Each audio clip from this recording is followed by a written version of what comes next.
A young student saw a Hells Angels biker at a gas station and ran straight to him, her voice shaking. "Help me, he's been stalking me since I left work," she cried. The biker was shocked. He didn't hesitate. He acted immediately, confronting the man who had frightened her. What happened next would bring the entire city to a standstill. Before we continue, have you ever felt like you were in danger and no one believed you? Let us know in the comments below. Also, if you're new here, make sure to like this video and subscribe to our channel. It really helps us bring you more stories like this. And tell us, where are you watching from today? We love hearing from our global family. Now, let's get back to Maya's story. Her name was Maya Sterling, and she was 19 years old, working a grueling double shift at the local hospital as a nursing intern. For weeks, she had tried to tell anyone, that she was being followed. She told her supervisor at the clinic, who said she was just stressed from the long hours. She told her brother. He said she was being paranoid. She even told a passing security guard, who shrugged and said it wasn't a crime to walk down the same street. So when she saw that massive biker standing by his chrome-heavy motorcycle outside the gas station on a freezing Friday night, she didn't think. She just ran. Kane, the mountain Vane, was checking his GPS when he heard the sound of frantic sneakers hitting the pavement. Fast, desperate. He looked up and saw her, a young woman in blue scrubs, her face pale under the flickering halogen lights, eyes wide with a terror he had only seen in combat zones. Her stethoscope was hanging precariously out of her pocket, and her hair was a mess from the wind. She stopped right in front of him, her breath hitching in her chest. "Help me," she said, her voice barely a whisper. "He's been stalking me since I left work." Kane straightened to his full height, his leather vest creaking. "What's going on, kid? Who's following you?"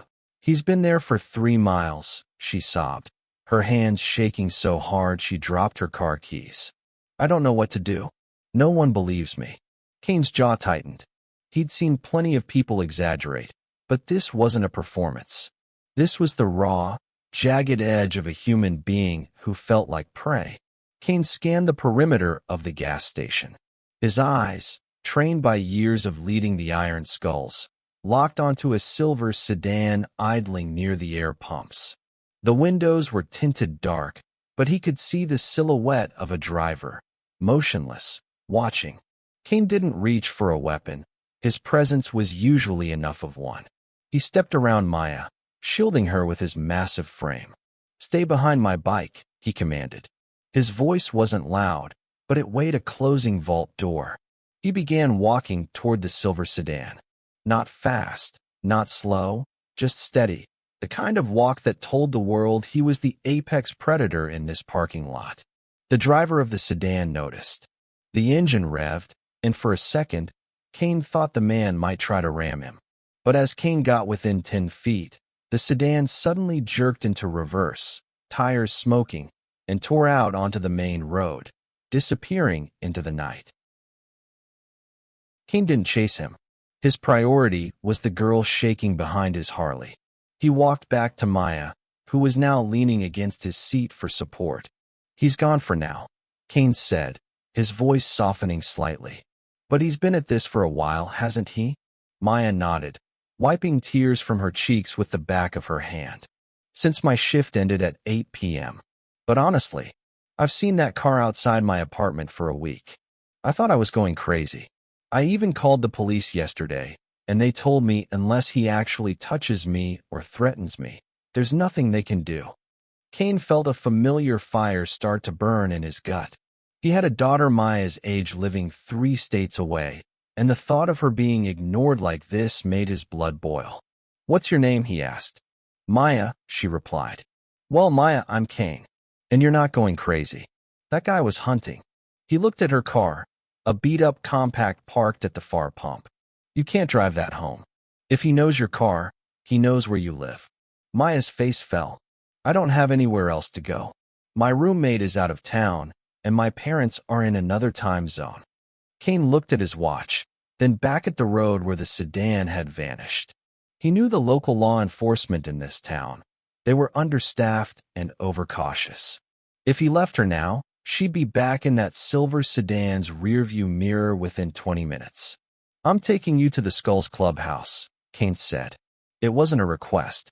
Maya hesitated, looking at the 1% patch on his chest. She knew the reputation of the Iron Skulls. They weren't exactly choir boys. But then she looked at the dark road, and then back at the giant man who had stepped between her and a predator without a second thought. Okay, she whispered. Please. Kane signaled to the gas station attendant, who had been watching through the glass with wide eyes. She's leaving her car here, Kane barked. If anyone touches it, you call this number. He scribbled a digit on a napkin and threw it on the counter. He helped Maya onto the back of his bike. Hold on to my waist. Tight. We're going to take the long way. As they roared out of the station, the cold air bit at them, but Maya felt a strange sense of warmth. For the first time in weeks, she wasn't the one looking over her shoulder. Kane was doing it for her. He took a series of aggressive turns, weaving through the industrial district and doubling back through alleyways. He was checking for tails, and sure enough, 2 miles in, he saw the silver sedan again. It was keeping its distance, lights dimmed to parking lamps, trying to be a shadow. Hang on, Kane yelled over the wind. He kicked the Harley into high gear.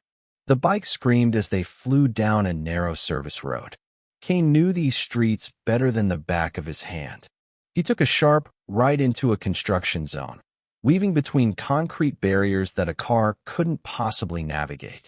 By the time they emerged on the other side, the silver sedan was trapped behind a line of orange cones and a road closed sign. Kane didn't slow down until they reached the heavy iron gates of the Skull's clubhouse.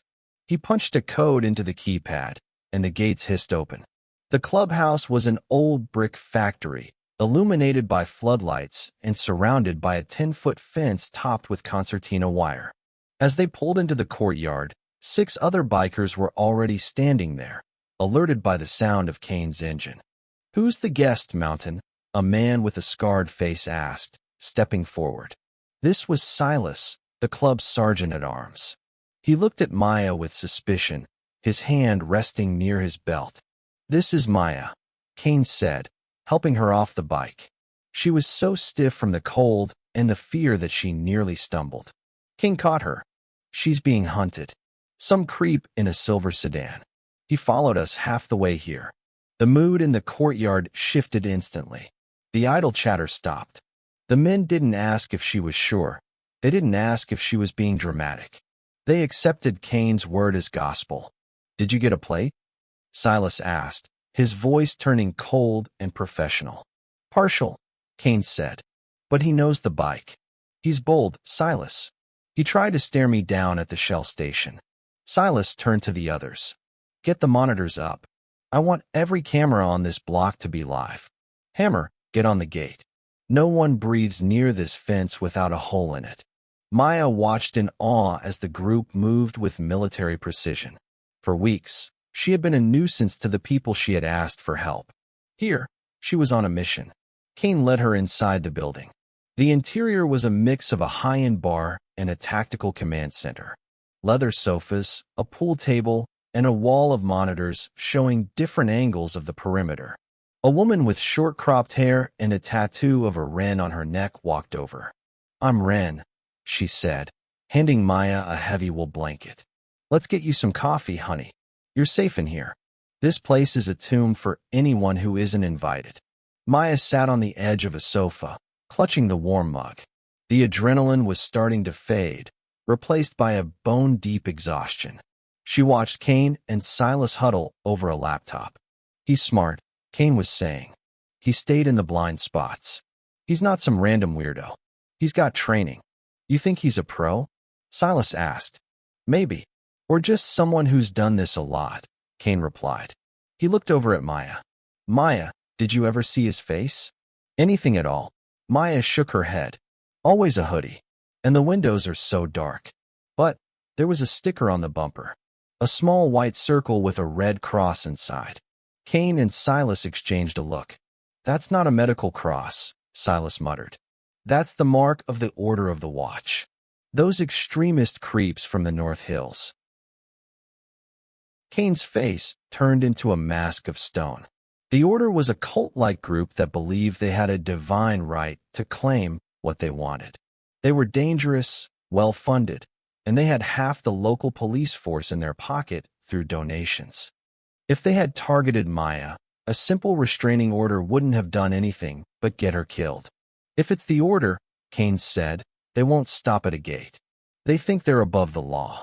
Just as he said, the monitors on the wall flickered. One by one, the camera feeds went static. Gate's been cut. Hammer shouted from the foyer. We've got movement in the yard. The bikers didn't panic. They moved to their stations. Kane grabbed a heavy jacket and checked his gear. He looked at Maya, who was staring at the static screens in horror. Ren, take her to the safe room. Under the floorboards in the kitchen. Now, Ren didn't argue. She grabbed Maya's arm and pulled her toward the back. What about you? Maya cried, looking at Kane. I'm going to go have a word with our guest, Kane said.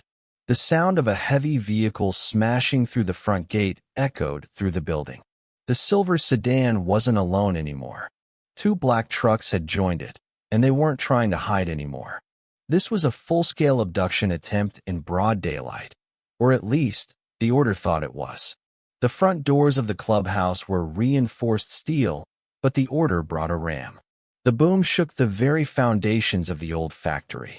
They're coming in hot. Silas yelled, taking cover behind a brick pillar. Kane stood in the center of the room, his shadow cast long by the emergency lights. He wasn't afraid. He was angry. He had spent his life fighting for his brothers, but fighting for a girl who had been failed by everyone else.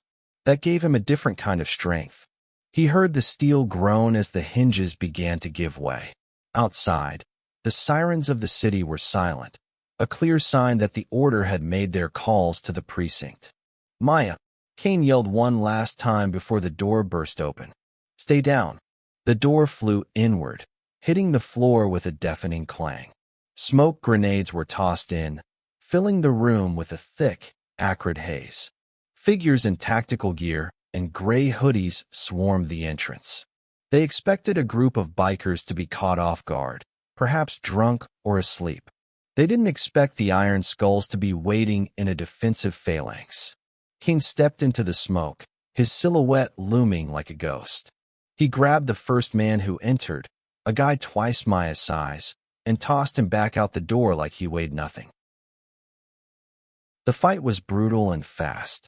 The Order had numbers, but the Skulls had heart and a home to defend. In the chaos, Kane saw him, the man from the gas station. He wasn't in tactical gear. He was standing by the silver sedan in the courtyard, watching the carnage with a calm, terrifying smile. He held a handheld device, likely the one that jammed the cameras. Their eyes locked through the smoke and the rain. The man tipped his hood in a mock salute, then reached into his pocket and pulled out a small, leather-bound book. He began to read aloud, his voice amplified by a megaphone, a chilling prayer for reclamation. Kane realized then that this wasn't just a stalking case. It was something much deeper and much more dangerous. The smoke inside the Iron Skulls clubhouse was so thick it felt like breathing in wet wool. Gunfire hadn't started yet, but the air was electric with the threat of it. Kane, the mountain, Vane stood his ground as the front door hung off its hinges, looking at the silver sedan idling in the courtyard. The man in the hoodie, the leader of this twisted hunt, wasn't moving. He just stood there, watching his hired muscle try to invade a sanctuary they had no right to enter. Kane could hear the rain drumming rhythmically against the corrugated metal roof, a steady heartbeat to the chaos unfolding in front of him. He felt the weight of his leather vest, the patches on his back representing a brotherhood that had stood for decades against anyone who thought they could bully the weak. Ren had successfully ushered Maya into the vault, a reinforced room hidden beneath the kitchen floorboards, lined with lead and steel. Down there, Maya could hear the muffled thuds of combat above. Every bang against the floor felt like a heartbeat. She clutched her stethoscope, the only familiar thing she had left in a world that had turned into a war zone. She realized now that the man following her hadn't just wanted her. He wanted to make a point. To him, she was a trophy, and the iron skulls were just an obstacle. She thought about her life just 6 hours ago, checking pulses, charting vitals, worrying about her student loans. Now, she was at the center of a storm she didn't understand. She wondered if her supervisor at the clinic would even notice she was gone, or if they would just assume she had finally cracked under the pressure they all told her she was imagining. The darkness of the vault was absolute, but for the first time in weeks, she didn't feel exposed. She felt like she was finally behind a shield that wouldn't break. Upstairs, the fight moved with a brutal, rhythmic efficiency. The Order's men were disciplined, but they fought for a paycheck and a delusion. The skulls fought for the man to their left and the woman to their right. Kane engaged 3 men at once, his massive fists moving like pistons. He didn't use a blade or a gun. He used the environment. He slammed one attacker into a heavy pool table, the sound of wood splintering echoing through the hall. He dispatched another with a short, sharp strike to the solar plexus that left the man gasping for air on the grease-stained floor. Kane's eyes remained fixed on the doorway. He knew this was just the opening act. These men were fodder, sent in to test the skull's defenses while the real threat waited in the shadows of the courtyard. The air was heavy with the smell of ozone and spilled beer. Every time a biker landed a blow, the rest of the club let out a guttural roar. Silas was behind the bar, using a heavy brass rail to keep 2 attackers at bay. "They're not here for a fight, Kane," Silas shouted over the din. "They're here for a snatch and grab. They don't care about us." Kane knew he was right. The attackers weren't staying to finish the job. They were trying to push past the main room, their eyes darting toward the hallway that led to the kitchen. They were hunting Maya like an animal, and the thought of it made Kane's vision turn red. He grabbed an attacker by the webbing of his tactical vest and hurled him through a plate glass window, the shards glinting like diamonds in the emergency lights. But the Order wasn't giving up. A second wave of men pushed through the smoke, armed with high-voltage stun batons. They weren't trying to kill the bikers. They were trying to incapacitate them so they could search the building. The blue sparks from the batons hissed in the damp air, creating a terrifying light show against the dark walls. "Don't let them pass the kitchen," Silas roared, pinning an attacker against the bar. Kane heard the desperation in the attackers' movements. They were frantic now. Their leader, the man with the megaphone, began to scream orders from the courtyard. "Bring her to me. The tithe must be paid. The watch demands its prize." Kane realized then that they couldn't just defend the house. They had to cut the head off the snake. He looked at Silas and gave a sharp nod. Silas understood. He signaled Hammer and the others to hold the line at the kitchen door while Kane prepared to do the unthinkable. He was going out. Kane grabbed a heavy iron chain from the workshop wall, a chain used for pulling engines, and wrapped it around his forearm. He didn't put on a helmet. He wanted the man in the silver sedan to see his face. He wanted him to know exactly who was ending his nightmare. As he stepped over the threshold of the broken door, the rain hit him like a cold slap. The courtyard was a mess of mud and broken glass, illuminated by the flickering floodlights of the perimeter fence. As Kane stepped back out into the rain-slicked courtyard, the man in the hoodie finally stopped his chanting. He lowered the megaphone. Up close, he looked surprisingly ordinary, middle-aged, with a neatly trimmed salt and pepper beard, but his eyes were void of any human warmth. They were the eyes of a man who had replaced his soul with a checklist of grievances. "You're interfering with a divine process, Mr. Vane," the man said, his voice eerily calm despite the violence happening 10 feet away. "The girl has been chosen. She belongs to the Order now. You are simply a speed bump on the road to her destiny. She belongs to herself." Kane growled, the rain dripping off his nose. "And right now, you're standing on my property. That's a mistake you aren't going to live to regret." The man laughed, a dry, rattling sound that made Kane's skin crawl. He snapped his fingers, and 2 of the black trucks shifted into gear, their headlights blinding Kane. The engines revved, the deep bass shaking the ground beneath Kane's boots. You think you're a hero because you ride a loud bike? You're a relic, Kane. A dinosaur in a world that has moved on to more sophisticated forms of control. We are the future. We are the eyes that never blink. Before the trucks could move, a new sound began to drown out the rain. It started as a low hum in the distance, growing into a thunderous, earth-shaking roar. It wasn't one bike. It was 50. The Iron Skulls were a local chapter, but they were part of a massive national syndicate. When the cameras went dark, an emergency beacon had been triggered automatically by the clubhouse's security system. The cavalry had arrived. The sound was like a physical wall of noise, a symphony of internal combustion that signaled the end of the order's arrogance. From both ends of the street, a sea of headlights flooded the area.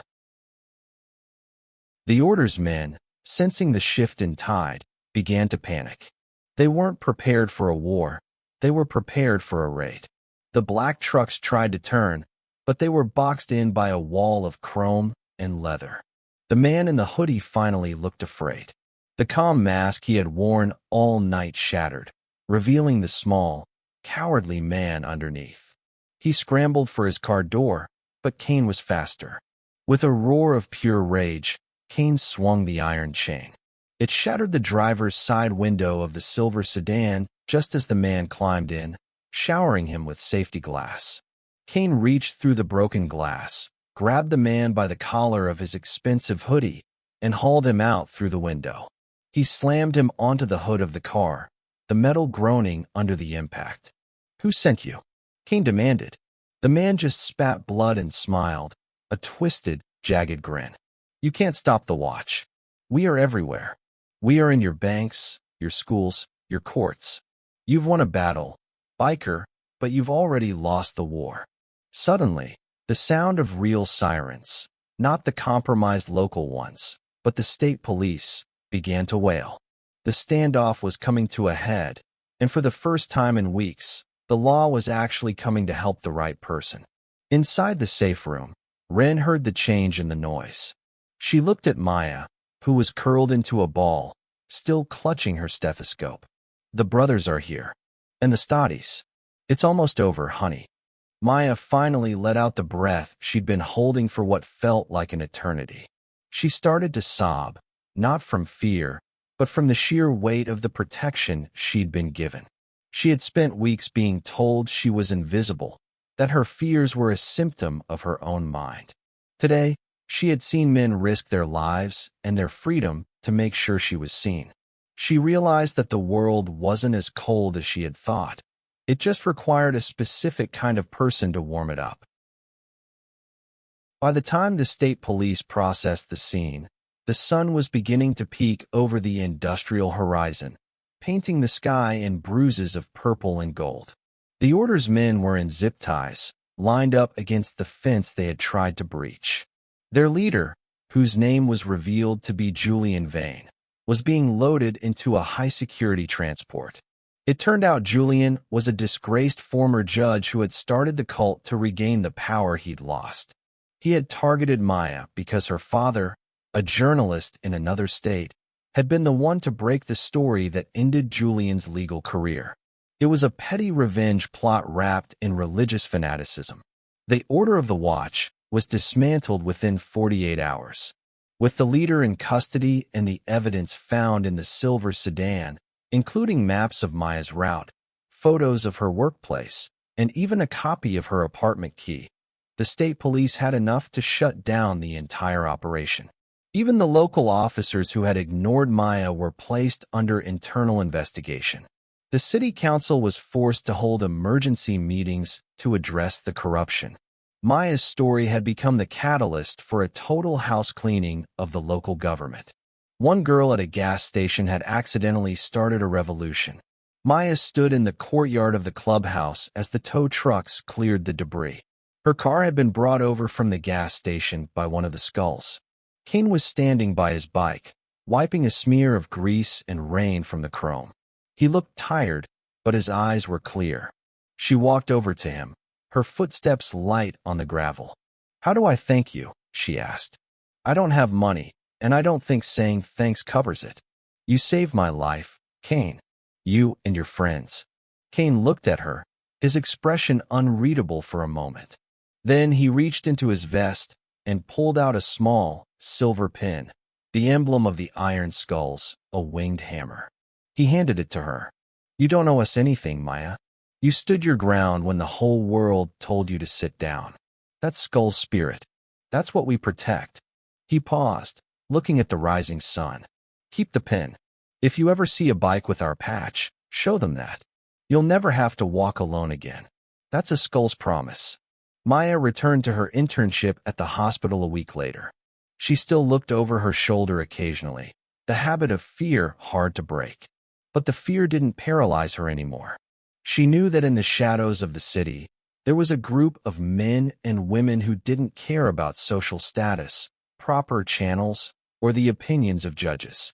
She cared about what was right.